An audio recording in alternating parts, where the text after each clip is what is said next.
e na sua igreja local.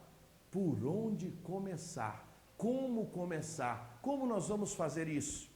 A implementação da visão, como temos mencionado desde o início, ela não é uma mudança de estrutura.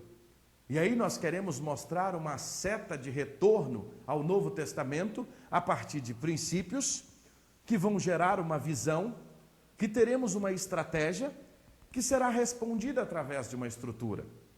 Guarde bem, para implementar a visão, nós precisamos de princípios, e estamos falando sobre eles, e quando nós começamos a conhecer os princípios, quando começamos a vivenciar a oração, a evangelização discipuladora, isso começa a fomentar no nosso coração aonde a gente quer chegar, aonde nós queremos chegar. E aonde nós queremos chegar? Glorificar a Deus e cumprir a grande comissão. E aí virão as estratégias que vão se refletir na estrutura. A grande comissão é o nosso grande objetivo. Glorificar a Deus e cumprir o ID de Jesus. E quando falamos de grande comissão, nós estamos falando não apenas de ir, não apenas de ensinar a obedecer, não apenas de batizar, mas estamos falando de fazer discípulos, criando e aprofundando relacionamentos discipuladores. Então vamos ao primeiro ponto da nossa curva de retorno, aos princípios. Se nós queremos alcançar uma igreja multiplicadora, a primeira coisa que nós precisamos fazer é compreender os princípios e os valores bíblicos, aquilo que a igreja do Novo Testamento praticava. É olhar para esta igreja e perguntar o que era importante para aquelas igrejas, qual era a agenda daquelas igrejas, quais eram os seus princípios e quais eram os seus valores.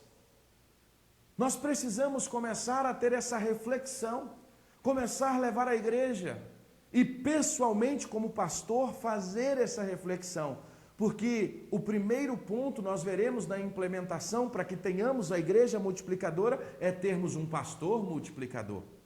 E uma coisa muito importante é não subestimar a dificuldade de se estabelecer princípios. O que eu estou querendo falar com isso?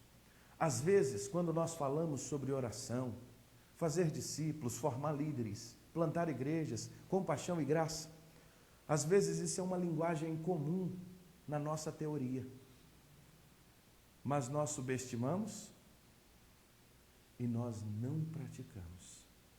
Tem uma grande diferença entre falar sobre oração e ter uma vida de oração.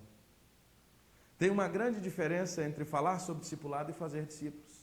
E às vezes quando a gente começa o processo de implementação, falando que a primeiro momento nós precisamos viver os princípios, alguém diria, mas nós não precisamos, já é começar? Sim, é começar a viver. Viver aquilo que a Bíblia nos chama.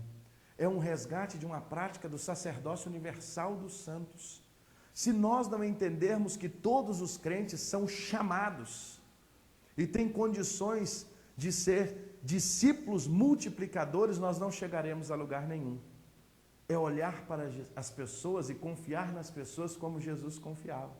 É investir nas pessoas. E para isso a gente entende que o primeiro passo dessa curva de retorno é investir muito nos princípios. Se os princípios não estiverem fundamentados, nós não teremos uma visão, nós não saberemos para onde ir. E com isso, indiferente da estratégia que se tiver ou da estrutura, não vai se alcançar o objetivo. Porque a ordem de implementação não começa ao contrário. Mas normalmente nós queremos começar por onde?